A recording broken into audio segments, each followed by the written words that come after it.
Bismillahirrahmanirrahim. Assalamualaikum warahmatullahi wabarakatuh. Alhamdulillah wassalatu wassalamu ala Rasulillah Rasulil huda war rahmah wal insaniyah wa ala alihi wa ashabihi wa mawalah la haula wa la quwwata illa billah. Wa ba'du.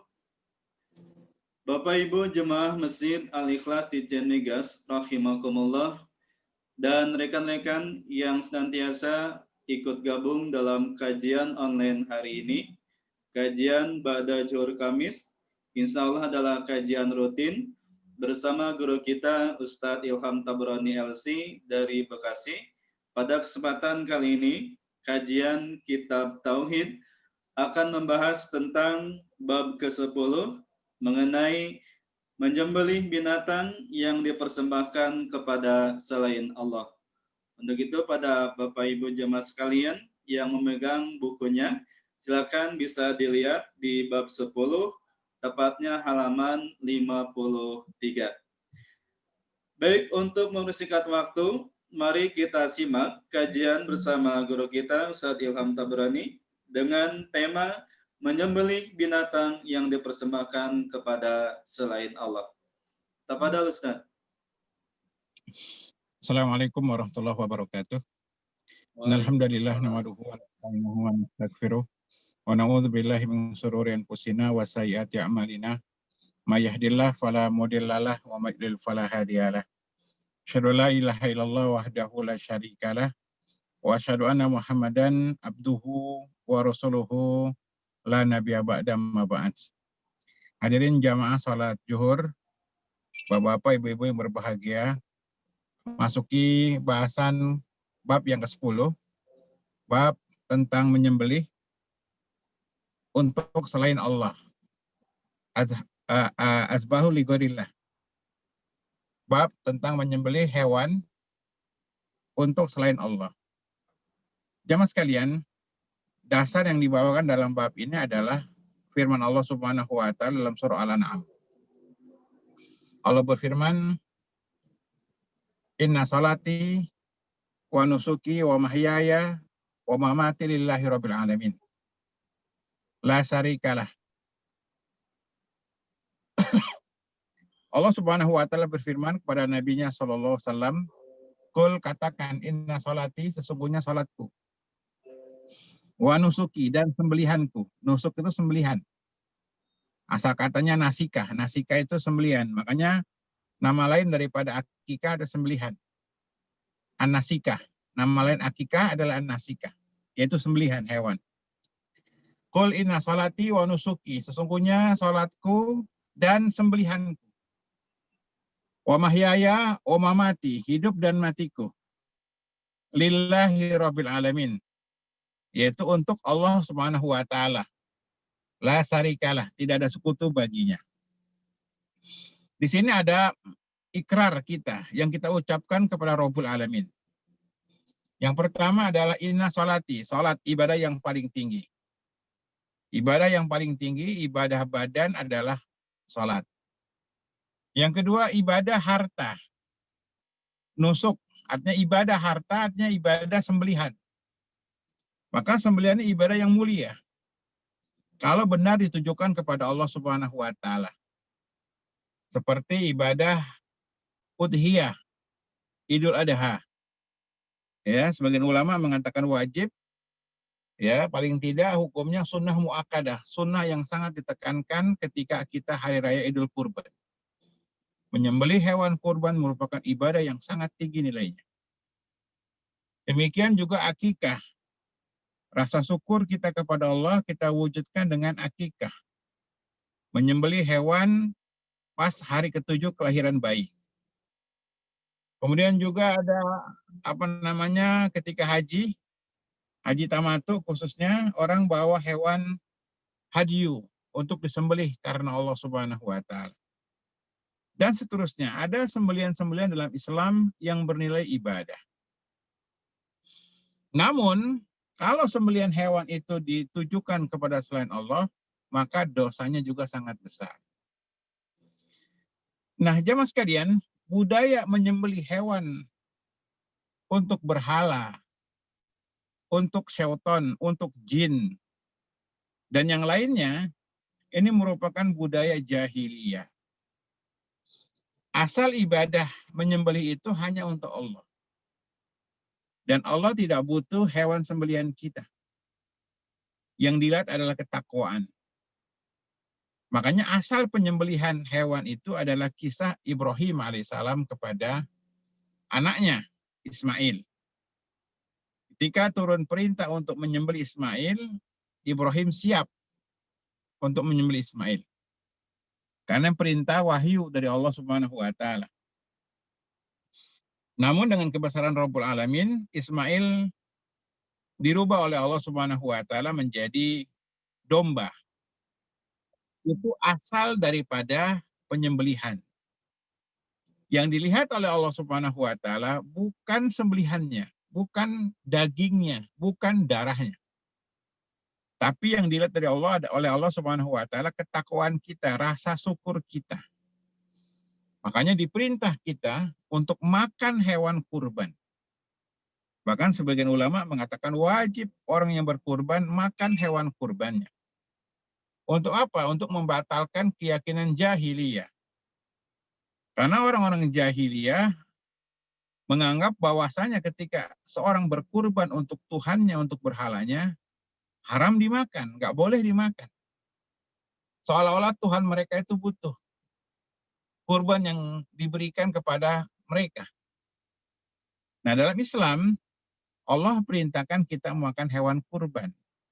Untuk menunjukkan Allah tidak butuh dagingnya. Allah nggak butuh hewan kurbannya. Yang Allah lihat adalah nilai ketakwaan kita. Makanya jamaah sekalian, ini yang membedakan antara sembelihan dalam Islam dan sembelihan di luar Islam. Kalau di luar Islam, sembelihan itu dilarang dimakan. Karena memang untuk berhala mereka.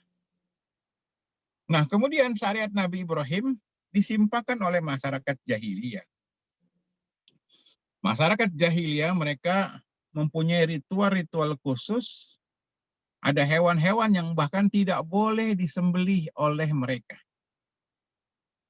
Dibiarkan hidup untuk berhala, untuk Tuhan-Tuhan mereka. Dan orang yang pertama kali mengadakan pengorbanan hewan kepada Tuhan, kepada berhala-berhala, adalah Amr bin Amir al-Huzai. Dalam hadis Muslim, Nabi pernah bersabda, "Ra'aitu Amr bin Amir al-Huzai yazur kisbahu finnar." Aku melihat Amr bin Amir al-Huzai sedang menarik ucusnya dalam neraka. Dia sedang menarik isi perutnya di neraka Jahanam. Kenapa? Kata Nabi, dia adalah orang yang pertama kali merubah agama Ibrahim.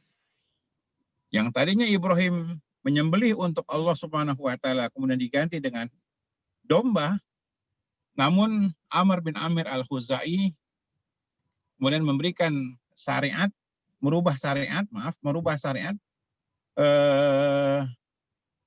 menyembelih hewan-hewan tertentu atau membiarkan hewan-hewan tertentu hidup untuk Tuhan, untuk berhala-berhala mereka.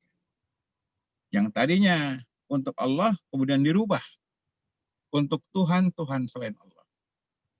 Dan bahasa kitanya dengan istilah tumbal. Jadi tema kita ini tentang masalah tumbal. Jadi tumbal, orang berkorban, baik hewannya mati atau hewannya hidup, diberikan kepada berhala-berhala mereka. Tuhan-Tuhan selain Allah. Baik disembelih, ditanam kepalanya, atau diberikan hidup-hidup. Sebagaimana yang terjadi di sebagian ritual orang-orang jahiliyah, musyrikin di negeri kita juga, itu seringkali memberikan hewan hidup-hidup untuk berhala. Kemarin peristiwa Lapindo, lumpur Lapindo yang tidak berhenti, kemudian dilemparkan sapi hidup-hidup. Ya, sapi hidup-hidup dilemparkan dengan keyakinan bahwasanya itu untuk menutup lumpur Lapindo. Demikian juga sebagian orang memberikan hewan hidup-hidup dilepas di sebuah sumur, di sebuah tempat yang angker, di hutan, di laut. Untuk apa? Sembahan Tuhan-Tuhan selain Allah. Dalam surah Al-Maidah ayat 103 kalau tidak salah, ma ja'alallahu min bahiratin wala sa'ibatin wala wasilatin wala hamin walakinnal ladzina kafaru yaftaruna 'alallahil kadziba wa aktsaruhum la yaqilun. Ma ja'alallahu min bahiratin wala sa'ibatin wala wasilatin wala ham. Allah tidak pernah mensyariatkan bahirah, saibah, wasilah, ham. Ini adalah nama-nama hewan-hewan oleh masyarakat jahiliyah yang berkaki 4, sapi, unta, kambing. Itu hewan-hewan tersebut dilarang disembelih, dibiarkan hidup.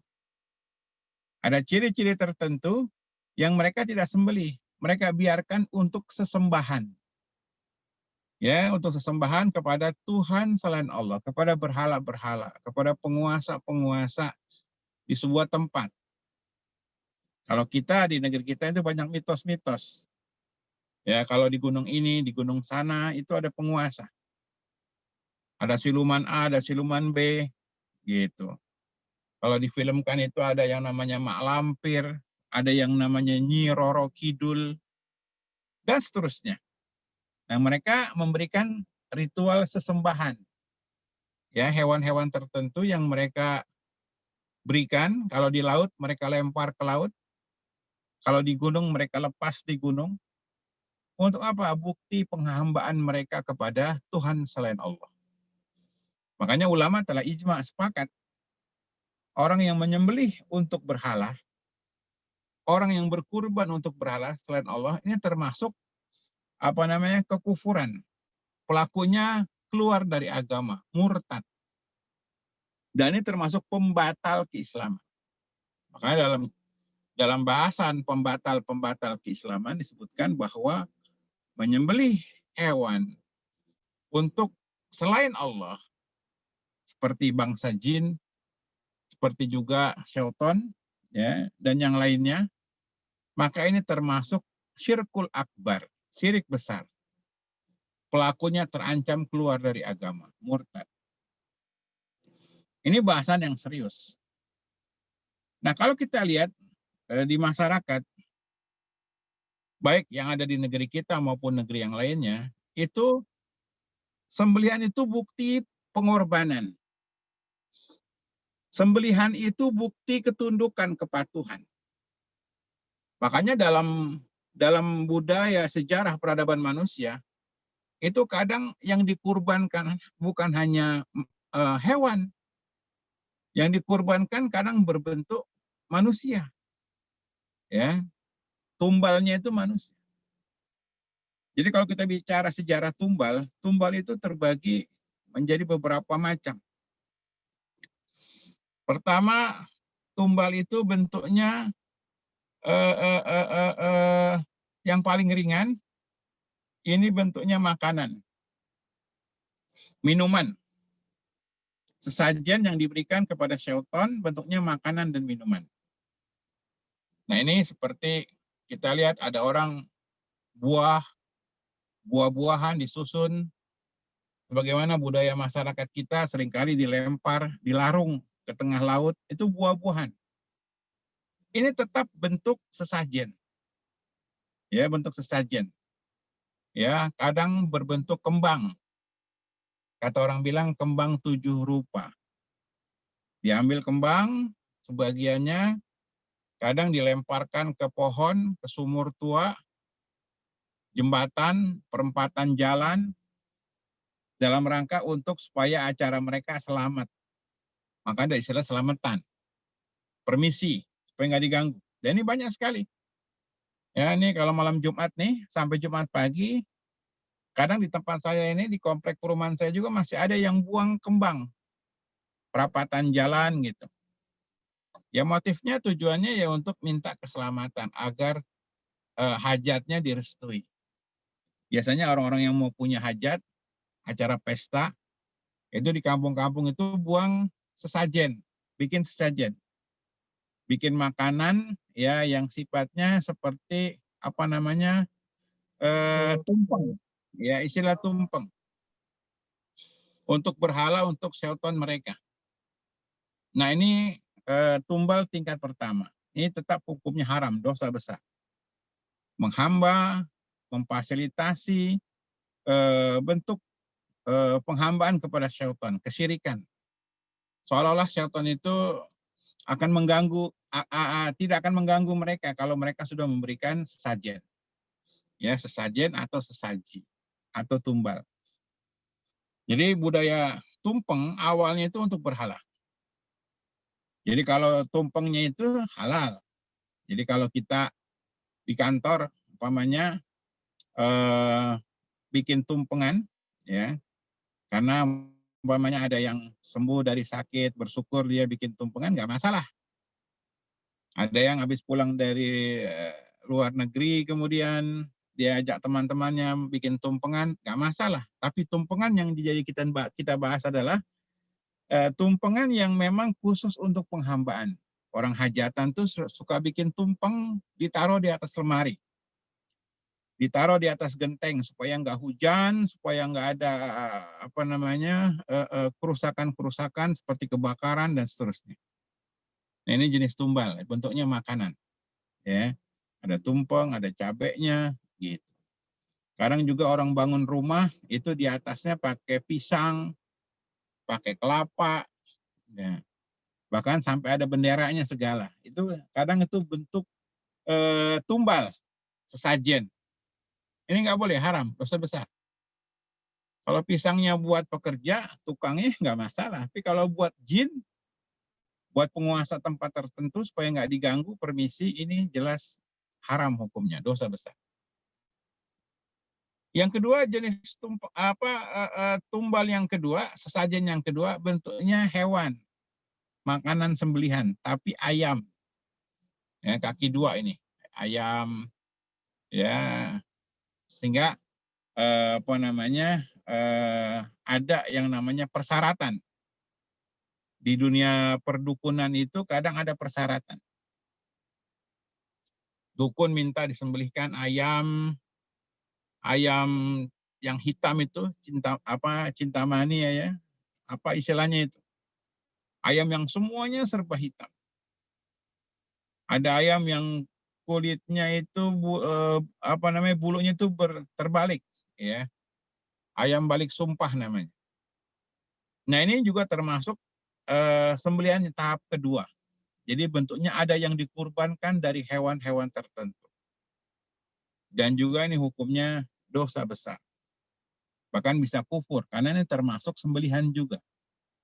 Walaupun yang disembelih adalah ayam atau hewan. Ini tidak dibenarkan dalam Islam. Ya, kadang ada ayam bakar. Kalau hewan disembelih ini untuk berhala, hukumnya kita haram mengambil. Ya, hukumnya haram. Ya. Kalau hewan yang disembelih untuk berhala, hukumnya haram walaupun bacanya bismillah. Ya, karena nas Al-Qur'anul Karim yang diharamkan adalah hewan yang disembelih untuk berhala. Gitu. Wal ansab. Ya, ini apa namanya? Sembelihan untuk berhala. Kemudian juga apa namanya? Yang ketiga, hewan yang kaki 4. Dan ini asalnya tumbal, hewan kaki 4. Ya, zaman masa jahiliyah dulu yang populer adalah kambing, kemudian sapi dan onta. Hewan-hewan yang kaki 4. Dan ini adalah tumbal yang lama, yang tua. Ya, pada masa jahiliyah sampai hari ini. Dan kita lihat orang-orang bikin masjid, bikin gedung, bikin jembatan, dan bikin bangunan apa saja, itu ada tumbal. Bahkan konon sebagian masjid bikinnya pakai tumbal. Maka ketika ditanya kepada para ulama, maka ulama menjawab tidak boleh sholat di masjid yang di situ didirikan dia pakai tumbal. Nggak boleh. Ini perhatiannya bagi siapa saja yang mau bikin masjid, harus diperhatikan. Kadang diam-diam mereka pakai tumbal, alasannya supaya pekerjaannya selamat, tidak diganggu. Jadi seringkali terjadi kecelakaan di dunia kerja, bikin gedung, bikin jembatan, dan seterusnya. Ketika ada kecelakaan, mereka beranggapan bahwa ini karena nggak pakai tumbal. Akhirnya mereka bikin ritual memberikan tumbal sesajen.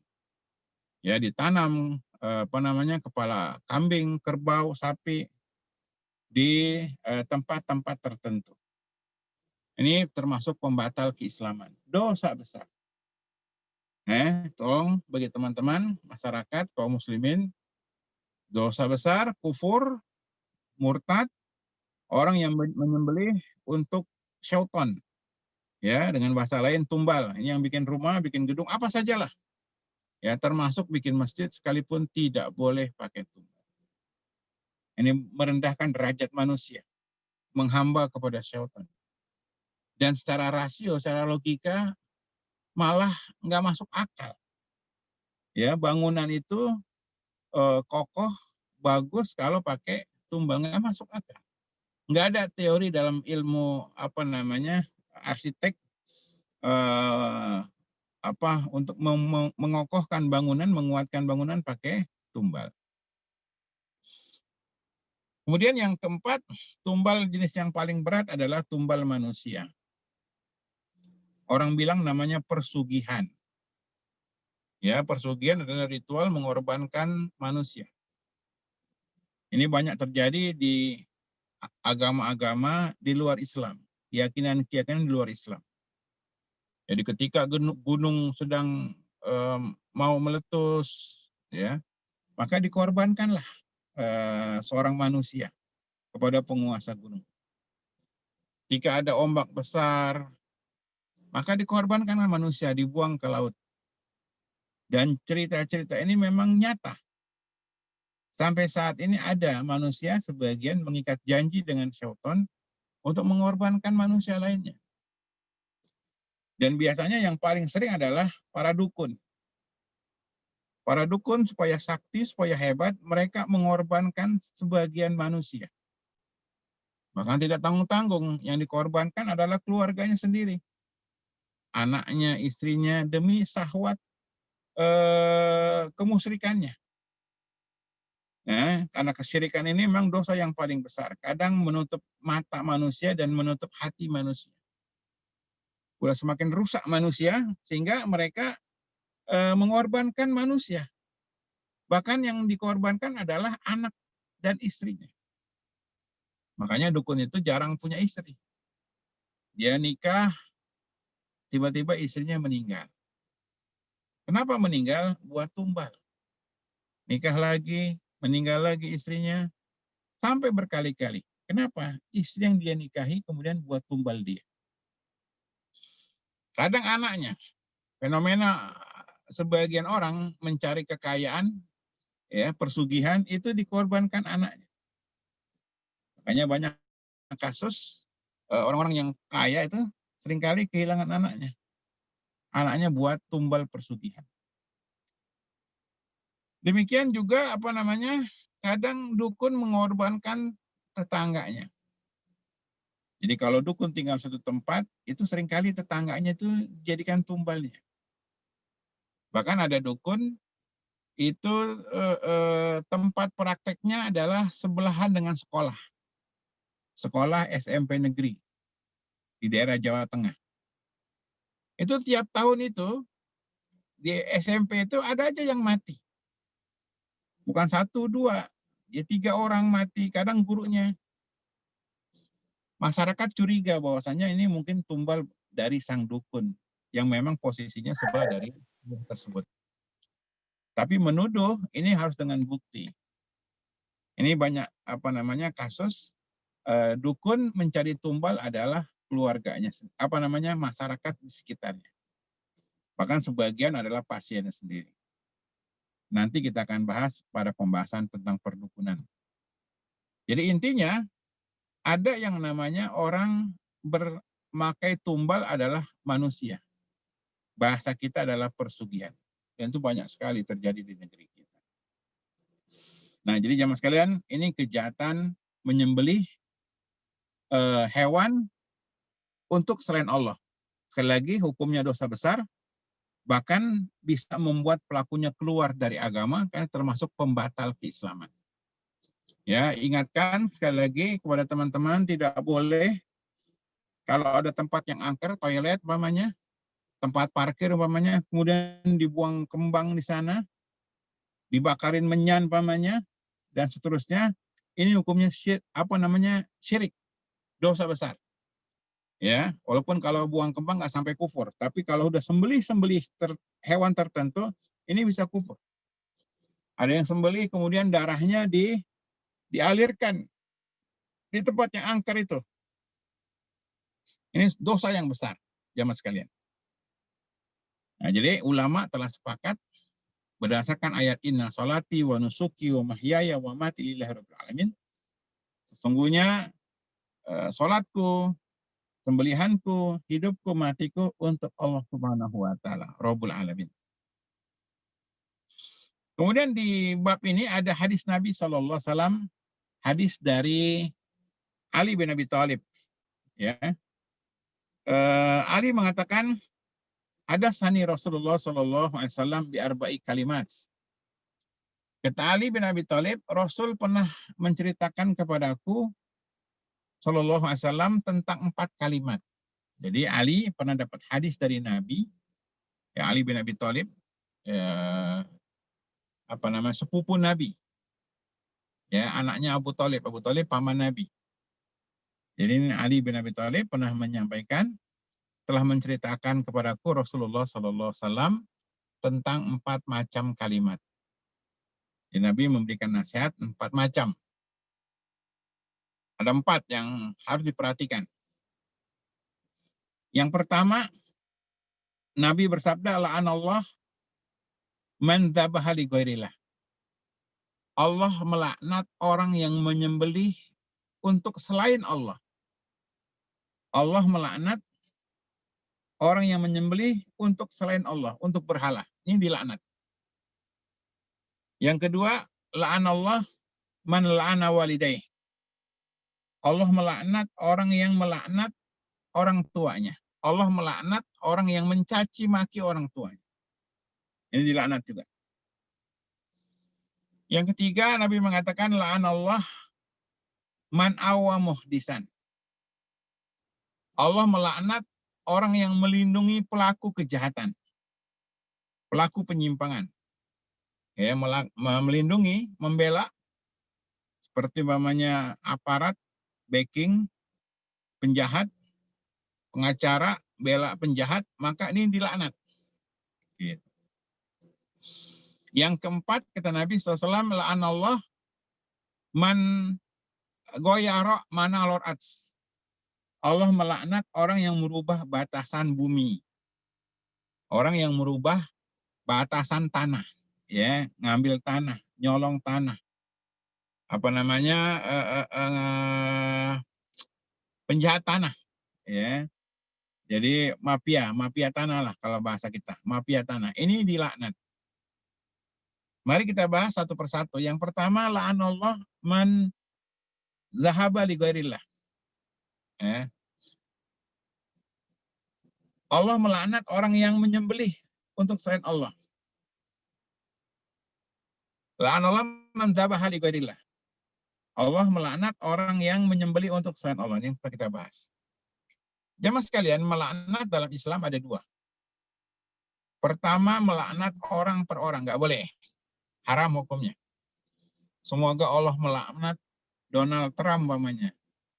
Nggak boleh, sekalipun orang kafir. Dan ini dilarang, turun dalam Al-Quranul Karim, surah Ali Imran ayat 128. Yang melarang kita untuk melaknat orang per orang, nggak boleh.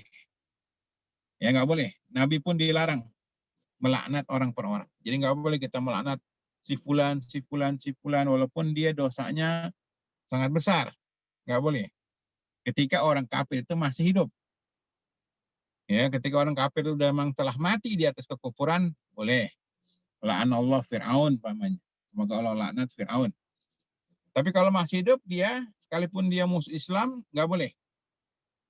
Karena boleh jadi Allah kasih hidayah, dia masuk Islam. Ya, makanya nggak boleh karena laknat itu artinya menjauhkan Allah, menjauhkan orang dari rahmat Allah. Itu nggak boleh. Mendoakan orang agar jauh dari rahmat Allah nggak boleh. Makanya sekali lagi laknat orang per orang, semoga Allah melaknat si fulan, hukumnya nggak boleh. Yang kedua melaknat umum, perbuatan. Bukan orang tapi perbuatan. Semoga Allah melaknat orang yang menzolimi kaum muslimin, boleh. Semoga Allah melaknat orang yang membuat karikatur, boleh. Karikatur Nabi. Semoga Allah melaknat orang yang mengambil tanah masyarakat, ini boleh. Semoga Allah melaknat koruptor. Semoga Allah melaknat banci. Nah ini semua ini boleh kalau melaknat perbuatan. Karena di banyak hadis Nabi melaknat perbuatan. Seperti hadis ini. Semoga Allah melaknat orang yang menyembelih untuk selain Allah. Ini perbuatan yang dilaknat. Dosa besar. Makanya ulama sepakat. Menyembelih pada selain Allah, seperti tumbal-tumbal, dosa besar.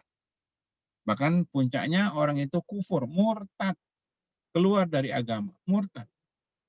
Nah ini banyak orang datang ke dukun. Kata dukun, harus potong kambing. Alasannya apa? Konon penyakitnya nanti ditransfer ke kambing. Ini bohong.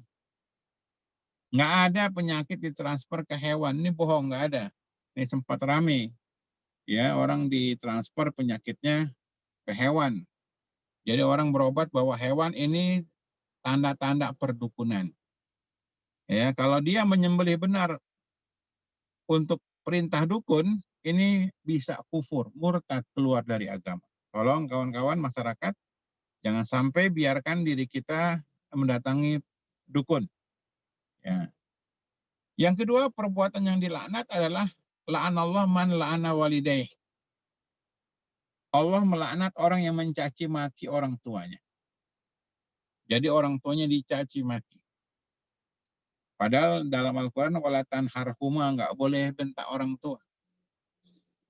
Ya, wala taqul lahuma uff. Nggak boleh kita katakan cih, bantah perintah orang tua, nggak boleh. Apalagi caci maki orang tua. Caci maki orang tua ada dua. Pertama, caci maki langsung. Orang tuanya dikatain. Orang tuanya dihujat. Orang tuanya direndahkan. Dimaki-maki. Dan ini tanda akhir zaman. Makanya di hadis, di tanda-tanda akhir zaman, kata Nabi, apabila seorang budak melahirkan majikannya. Artinya, banyaknya anak-anak yang durhaka. Anak-anak zaman sekarang, karena zaman sudah difasilitasi dengan berbagai macam kecanggihan, kemewahan, sehingga hati manusia jadi keras. Ya, kita hidup zaman kecanggihan. Kendaraan pakai mobil, pakai pesawat, ada handphone, zaman kecanggihan yang membuat manusia hatinya jadi rusak. Makanya orang kecanggihan hidup ini membuat orang jauh dari Tuhannya. Manusia dilalaikan dengan permainan yang luar biasa. Ya, puncaknya dia sombong. Nah, sama orang tuanya sendiri langsung dia dihujat, caci maki, direndahkan. Ini dosa yang sangat besar. Dan durhaka sama orang tua menyebabkan dosanya disegerakan di dunia. Maka jemaah sekalian, di antara dosa yang azabnya disegerakan di dunia adalah dosa durhaka sama orang tua. Zaman sekarang orang tidak, sudah hal yang biasa merendahkan, merendahkan, menyingkirkan, menjauhi orang tuanya sendiri. Habis orang tuanya, tidak punya wibawa, tidak punya kehormatan. Ya, harga diri ini direndahkan oleh anaknya sendiri. Disebabkan mungkin ya anaknya sukses, orang tua hidupnya susah. Akhirnya orang tua betul-betul direndahkan oleh anaknya. Ini dosa yang sangat besar, durhaka sama orang tua. Habis dicaci maki orang tuanya, dituduh orang kampung, nggak berpendidikan, dan seterusnya. Yang kedua, mencaci maki orang tua tidak langsung. Yaitu dengan cara dia mencaci maki orang tua temannya, kemudian temannya mencaci maki orang tua dia, itu sama dengan dia mencaci maki orang tuanya sendiri. Ya, misalkan kalau saya berantem dengan seseorang, bertengkar, kemudian saya caci maki orang tuanya lawan saya. Kemudian lawan saya juga berbalik mencaci maki orang tua saya. Itu sama dengan saya mencaci maki orang tua saya sendiri. Untuk itu jemaah sekalian, kalau kita punya masalah, punya persoalan, jangan bawa-bawa yang lain. Jangan bawa-bawa suku, jangan bawa-bawa orang tua, ini nggak boleh. Termasuk perkara jahiliyah. Ya, kita banyak nih ngeledekin orang, teman kita yang diledek orang tuanya. Dasar lu, anak supir. Dasar lu, anak orang miskin. Dan seterusnya. Kemudian orang itu membalas, menjelekkan orang tua kita. Itu sama dengan kita menjelekkan orang tua kita sendiri. Nah ini jadi masalah nih. Jadi kita melaknat orang tua, mencaci maki orang tua, cara kedua dengan tidak langsung. Yaitu dengan kita mencaci maki orang tua teman kita, kemudian teman kita membalas mencaci maki orang tua kita. Ini nggak benar juga jemaah sekalian. Dan sering di sekolah-sekolah anak-anak itu kalau ribut, berantem, bertengkar, yang dicaci maki orang tuanya. Kalau berantem, berantem saja. Pribadi saja. Jangan bawa yang lain. Dasar lu, anak si fulan, anak si fulan. Nah, kemudian dibalas. Ini sama dengan kita mencaci maki orang tua kita. Dalam Al-Quran juga demikian. Allah melarang kita mencaci maki Tuhan-Tuhan orang-orang musyrikin. Nanti kalau orang-orang musyrik itu mencaci maki Allah, Tuhan kita, sama dengan kita mencaci maki Allah Subhanahu wa Ta'ala. Ini jemaah sekalian, perhatikan baik-baik. Jadi nggak boleh kita menjatuhkan, merendahkan Tuhannya orang kafir. Perhatikan baik-baik, mencaci maki beda dengan menjelaskan tentang kebatilan mereka. Beda. Kalau menjelaskan kebatilan mereka, boleh. Kenapa kok Tuhan disalib mamanya? Kenapa kok Tuhan ditelanjangin? Mengajak mereka berpikir, membantah kebatilan mereka, boleh. Tapi ngejek-ngejek, ngolok-ngolok, jangan. Nanti dibalik. Yang terbanyak sekarang kita ngejek-ngejek Tuhannya orang kafir, diejek-ejek, buat bercandaan. Akhirnya mereka mengejek Allah Subhanahu wa Ta'ala. Itu sama kita dengan mengejek Allah Subhanahu wa Ta'ala. Makanya dengan orang kafir itu diskusi, mujadalah, berdebat, silakan. Asal dengan ilmu. Tapi kalau ngejek-mengejek, nanti mereka mengejek Allah atau yang sekarang mengejek Nabi kita, itu sama dengan kita mengejek Nabi kita sendiri. Ini tolong nih, jemaah sekalian, kita dilarang dalam Islam untuk melaknat orang tua, baik langsung maupun tidak langsung. Demikian juga yang lainnya. Kata ulama bahwa kadang suatu kejahatan itu timbul karena perbuatan kita. Seperti umpamanya kita membakar rumah ibadah orang kafir. Kemudian orang kafir membalas, membakar masjid. Itu artinya sama kita membakar masjid kita sendiri.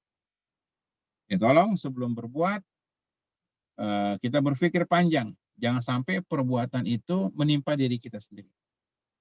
Seperti kita memukul air. Akhirnya cipratan itu mengenai muka kita sendiri.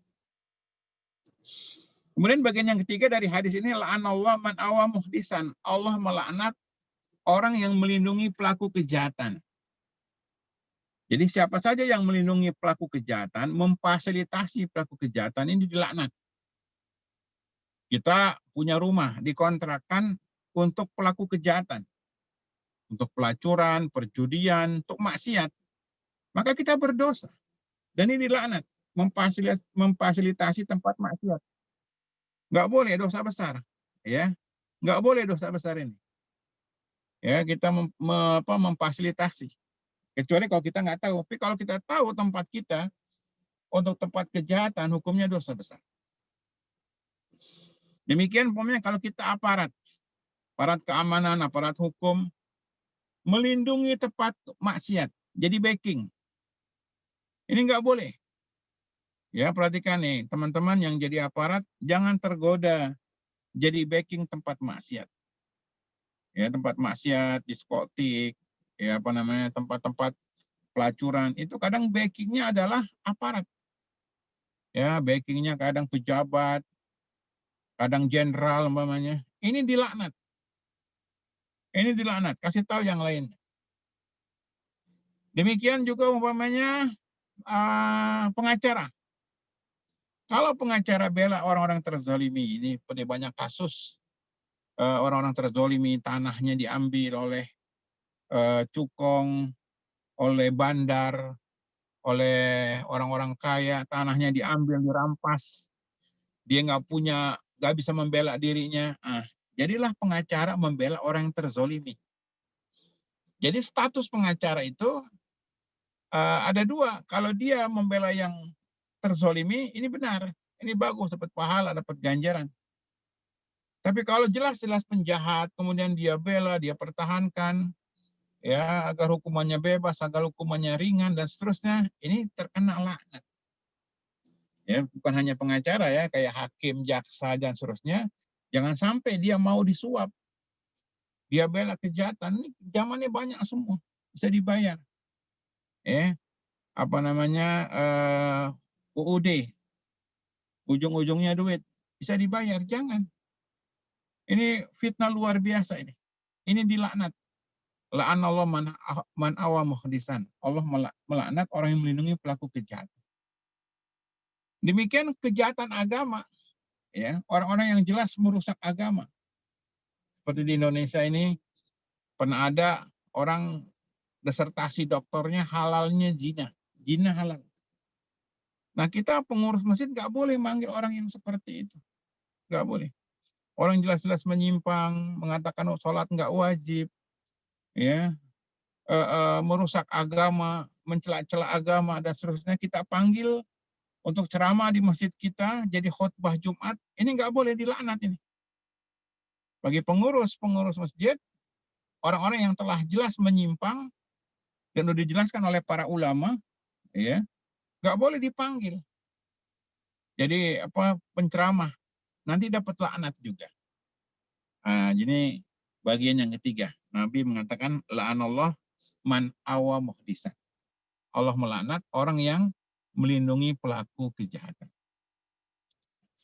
Ya, tolong nih, ya, jangan kita ini cari muka, ya, menjilat, ya, sama orang kaya, sama bos, pelaku kejahatan kita lindungi, termasuk keluarga sendiri nggak boleh hukumnya. Ya, makanya Nabi mengatakan kalau seandainya Fatimah anak Muhammad mencuri, saya akan potong tangannya. Lau anna Fatimah binti Muhammad sarakat laqata'tu yadaha. Kalau seandainya Fatimah anak Muhammad itu nyolong, saya potong. Di negeri kita kan diumpetin, ya, dilindungi oleh partainya, dilindungi oleh kelompoknya, dan seterusnya.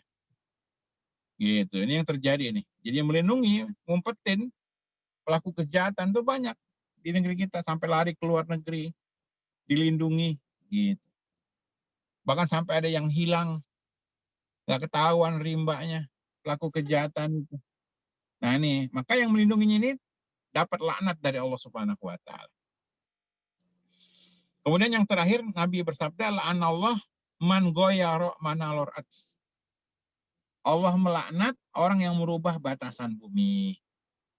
Ya, ini mafia-mafia tanah nih. Jadi tanah ada 3 sertifikat. Oknum-oknum BPN, oknum-oknum pejabat daerah, konflik-konflik tanah, orang punya tanah, kemudian dilebarin. Ini termasuk dosa besar. Karena di hadis Nabi mengatakan barang siapa yang merubah batasan bumi sejengkal saja, maka dikalungkan dengan 7 bumi pada yaumul kiamat. Jadi bayangkan ngambil sejengkal tanah yang bukan haknya, itu dia dikalungi nanti pada yaumul kiamat. Mengambil tanah bermacam-macam. Yang pertama, gosop, ngambil tanah orang, jelas-jelas merampas. Ini yang kena laknat nih. Ya.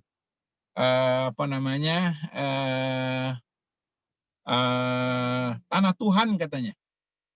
Jadi tanah orang dimain patok, tanah Tuhan katanya. Diambil paksa. Ini yang dilaknat ini. ngambil tanah orang. Baik sejengkal, 2 jengkal, apalagi sampai hektaran. Ini budaya yang salah.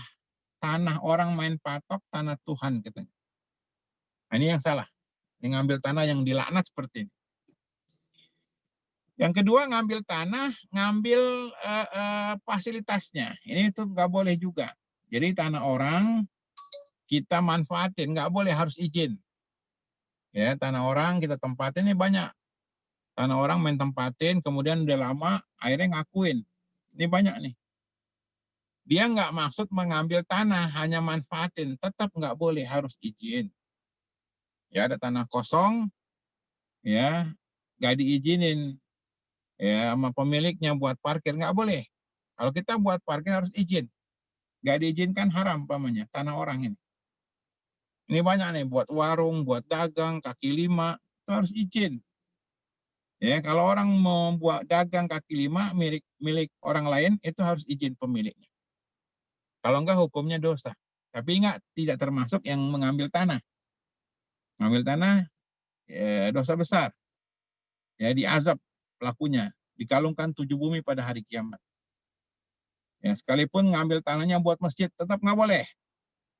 Yang perhatikan baik-baik, kalau kita tinggal suatu pengembang, developer nggak memberikan tempat buat sholat, buat ibadah, buat masjid, nggak boleh kita maksa. Ngambil tanah developer, kemudian kita bikin masjid, nggak boleh. Namanya gosop. Ambil tanah orang, nggak boleh tetap. Jadi, jemaah sekalian, kejahatan tanah yang kedua adalah memanfaatkan tanah orang dengan cara tanpa izin, ilegal. Gitu. Ya, nggak boleh. Jadi kalau tanah kosong, kita manfaatin buat dagang atau buat nanam sesuatu, tetap harus izin pemiliknya. Ya, jangan sampai kita terkena hadis la'anallah man ghayyara manarul ardh. Allah melaknat orang yang merubah batas tanah. Karena manusia memiliki tanah itu sampai bawah. Jadi kalau kita punya tanah, di bawah tanah kita gali ada emas milik kita. Ya, kalau kita di bawah tanah kita itu ada harta yang berharga, jadi milik kita. Ya, milik kita. Ya, hanya kena zakat nanti 20%. Zakat barang tambang. Kalau di bawah kita itu ternyata ada batu bara, ternyata ada emas dan seterusnya, maka kita zakatkan. Harta itu milik kita. Jadi kita punya tanah itu sampai ke bawah. Terus sampai ke bawah. Ya. Maka kalau yang punya tanahnya itu berpotensi mengandung emas, boleh diambil. Itu milik dia. Ya, makanya zalim kalau orang mengambil batasan-batasan tanah. Wallahu a'lam bishawab. Ya, mungkin sampai sini pembahasan kita. Intinya adalah sabda Nabi, man la'anallah man dzabaha li ghairillah. Allah melaknat orang yang menyembelih untuk selain Allah. Hukumnya kufur, murtad, keluar dari agama. Wallahu a'lam bishawab. Ya, silakan kalau ada yang mau bertanya. Silakan, jamaah. Baik, alhamdulillah telah kita dengarkan secara seksama pembahasan dari kajian kita siang ini terkait penyembelihan binatang yang dipersembahkan pada selain Allah. Untuk itu pada para jemaah yang ikut Zoom ini, silakan kalau ada yang mau menambahkan atau bertanya.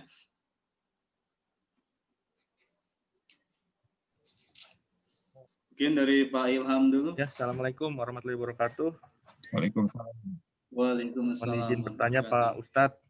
Ya, silakan Pak. Kalau misalkan kita pindah rumah, itu ada sunahnya nggak sih Pak Ustadz, harus ngapa-ngapain aja gitu? Itu aja mungkin, terima kasih. Ya, jamaah sekalian, ini pertanyaan bagus. Jadi terkait dengan hukum-hukum seputar rumah.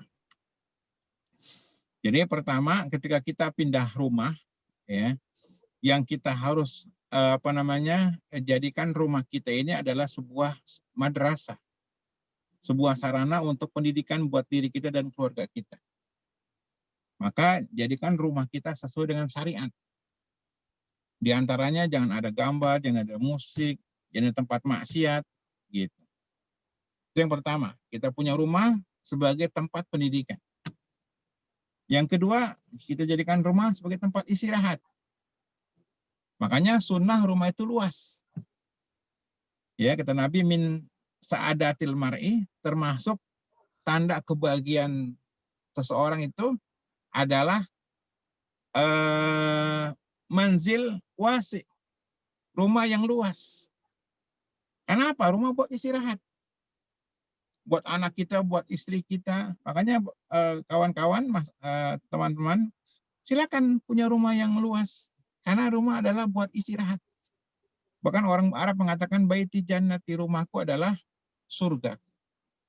Nah, itu ya, yang kedua. Yang ketiga, jamaah sekalian, ketika kita punya rumah harus kita syukuri. Makanya kalau kita syukuri rumah itu dengan cara yang benar. Panggil tetangga, ajak makan di situ, bikin walimah, boleh pesta. Kita punya rumah baru, kemudian bikin masakan, kita undang, atau yang paling bagus kita datangi tetangga. Ya, datangi tetangga, bawa ya bingkisan, makanan dan seterusnya, memperkenalkan diri kepada RT yang setempat, kanan kiri tetangga kita. Jadi nggak harus ada selamatan supaya rumah ini nggak diganggu, itu salah. Yang ada syukuran. Beda tipis memang.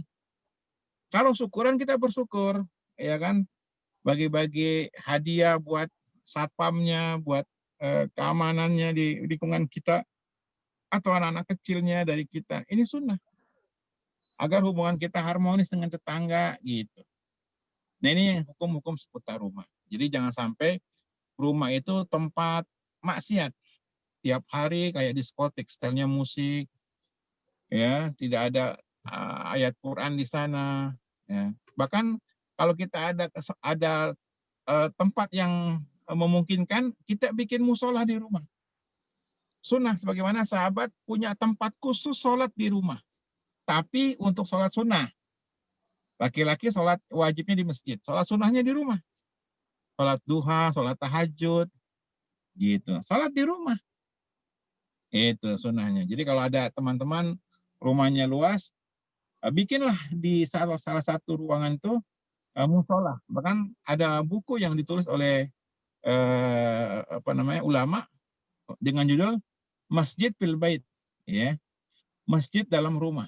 Jadi ada semacam anjuran, ya, bagi orang-orang yang rumahnya luas, itu bikin tempat ibadah khusus dalam rumah. Jadi nanti orang baca Quran, berzikir, berdoa, gitu, di ruangan tersebut, sehingga nggak terganggu dengan anak-anak, nggak terganggu dengan tamu dan seterusnya.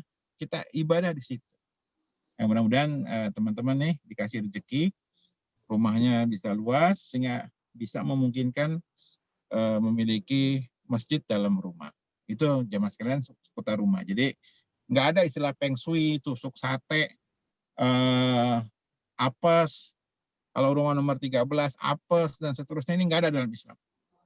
Jadi rumah jadikan sebagai tempat pendidikan, rumah sebagai tempat istirahat, kemudian rumah sebagai tempat kita bersyukur kepada Allah Subhanahu wa Ta'ala. Zaman sekarang orang sudah punya rumah itu seolah-olah hidupnya tenang, nggak ngontrak lah gitu. Ya, mudah-mudahan kita semua dikasih rezeki biar punya rumah yang luas, yang bagus, karena ini merupakan bagian daripada sebuah kebahagiaan dalam hidup seorang manusia, seorang muslim khususnya, dia punya rumah yang bagus. Wallahu a'lam bishawab. Ya, silakan. Kasiran Ustaz. Ya, sama-sama Pak. Baik, alhamdulillah terjawabnya. Baik, selanjutnya yang lain mungkin bertanya tentang penyembelihan hewan binatang yang dipersembahkan pada selain Allah, kayak pesugihan atau yang lainnya, dipersilakan. Baik Ustaz, bertanya Ustaz, tadi dikatakan bahwa memfasilitasi tempat maksiat itu nggak boleh, ya Ustaz ya, atau hal-hal yang diharamkan itu nggak boleh. Ini terkait satpam Ustaz, khususnya satpam di bank konvensional. Kita tahu kan bahwa bank konvensional itu kan mengandung riba Ustaz. Ini gimana kaitannya dengan satpam, OB, itu apakah kecipratan dosa ribanya apa gimana, Ustaz? Ya, pertama memang ini ditanyakan oleh para ulama. Jawabannya ini termasuk ta'awun 'alal ismi wal udwan. Membantu dosa dan permusuhan. Hukumnya haram. Ini yang pertama. Jadi semua yang terkait dengan membantu tempat maksiat, maka tetap dia termasuk pelaku maksiat. Hukumnya haram. Yang kedua, masyarakat kita ini dari kecil, dari awal hidup itu diajarkan pasrah dalam mencari nafkah. Seolah-olah kalau udah kerja suatu tempat, ternyata tempatnya salah, itu mau berhenti itu susah. Nah, paradigma seperti ini, stigma seperti ini harusnya dibuang. Masyarakat modern itu, dia nggak takut mencari duit. Masyarakat modern pada zaman sekarang ini, cari duit itu bebas. Bahkan ada orang yang sekolahnya agama, tapi cari duitnya di luar agama. Ada orang masyarakat jurusannya teknik, cari duitnya ekonomi. Ada jurusan ekonomi, cari duitnya bagian kedokteran. Jadi cari duit itu mudah, luas. Jadi teman-teman ini nggak usah takut. Wah kok haram? Ya sudah, pindah tempat yang lain atau cari duit dengan cara yang lain. Ya ada kawan-kawan nih misalnya, dia kerja di hotel yang maksiat. Ini kasus pernah saya ngajar di hotel yang maksiat. Saya bilang nggak boleh kerja di sini. Akhirnya mereka keluar. Ternyata keluar dari kerja tempat itu membuat mereka jadi maju, jadi sukses. Gitu. Saya bilang coba jualan bakso. Benar jualan bakso. Sehingga dia punya cabang banyak itu dalam waktu yang singkat. Jadi bagi teman-teman, kalau memang pekerjaan kita salah, pekerjaan kita mendukung maksiat, kita keluar. Bismillah. Ya, kita harus berani dalam hidup ini. Karena rezeki itu sebenarnya dibuka oleh Allah. Karena Allah Ar-Razzaq. Kayak kita kondangan nih. Kita kondangan di gedung. Ada makanan-makanan yang banyak sekali variasinya. Yang enak-enak. Nah, salah kita kalau kita yang kita ambil umpamanya hanya acarnya. Yang kita ambil hanya kerupuknya. Padahal ada daging. Ada makanan-makanan yang lezat. Nah, dunia seperti itu. Rezeki Allah dibuka. Salahnya kita yang kita ambil gaji sekian juta. Padahal kalau kita ngambil puluhan juta, ratusan juta, dikasih sama Allah. Karena orang kafir aja dikasih, apalagi orang beriman. Jadi saran saya jamaah sekalian, ketika salah nih, kayak kerja satpam di bank konvensional, itu tetap salah. OB-nya tetap salah. Sudah, cari tempat lain. Nanti Allah akan berikan. Nanti Allah kasih. Makanya mindset-nya dulu dirubah. Kata orang bilang, cara berpikirnya, pola pikirnya berubah.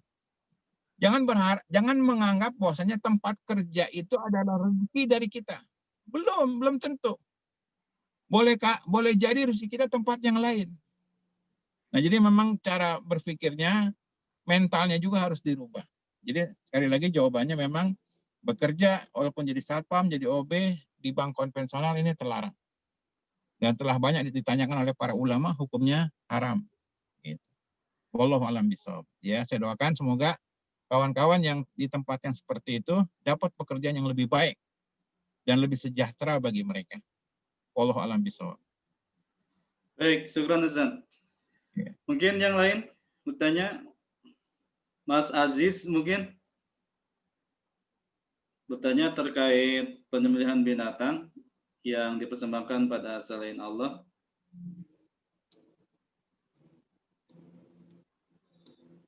Mas Ardi mungkin mau bertanya atau menambahkan.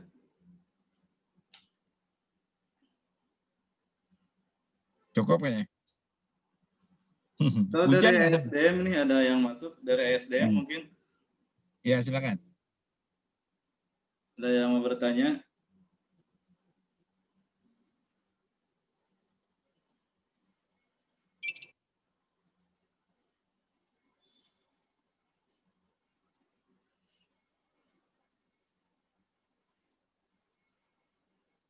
Kayaknya pada paham nih, Ustaz. Ya, alhamdulillah. Hujan masalahnya. Hujan jadi ngantuk. Oh iya, di sini juga hujan, Ustaz. Hujan. Ya, bawaannya ngantuk. Ya, Iya. mudah-mudahan berkahnya lah, insya Allah. Ya. Baik, mungkin kalau nggak ada yang bertanya lagi dan waktu juga telah hampir 1:30, kita akhiri kajian kita pada siang ini dan mohon izin kepada Ustadz sebelum meninggalkan kajian, mohon untuk pimpin doa. Mudah-mudahan kita ada dalam keberkahan ilmu dan kemanfaatan ilmu sehingga bisa lebih istiqomah lagi ibadah pada Allah Subhanahu wa taala. Dan tentunya kita sering berharap semoga wabah COVID-19 ini segera cepat berakhir. Tafadhol Ustaz. Ya, demikian dari bahasan kita. Harapan kita semoga ilmu yang kita kaji bermanfaat buat kita di dunia dan di akhirat kita. Dan kita doakan semoga negeri kita negeri yang tetap aman, sejahtera, dan kawan-kawan, teman-teman semoga rezekinya tetap lancar, ditambah oleh Allah Subhanahu wa taala, dan juga yang terpenting selamat dari wabah virus yang mudah-mudahan diangkat oleh Allah Subhanahu wa taala. Kita tutup dengan subhanakallahumma bihamdika asyhadu an la ilaha illa anta astaghfiruka wa atubu ilaik. Assalamualaikum warahmatullahi wabarakatuh. Waalaikumsalam warahmatullahi wabarakatuh. Syukran kasiran Ustaz atas pemaparannya pada kajian hari ini. Mudah-mudahan bisa mencarger iman kita sehingga lebih istiqomah dalam beribadah pada Allah Subhanahu wa taala. Baik, mari kita tutup. Subhanakallahumma bihamdika asyhadu an la ilaha illa anta astaghfiruka wa atubu ilaik. Wassalamualaikum warahmatullahi wabarakatuh.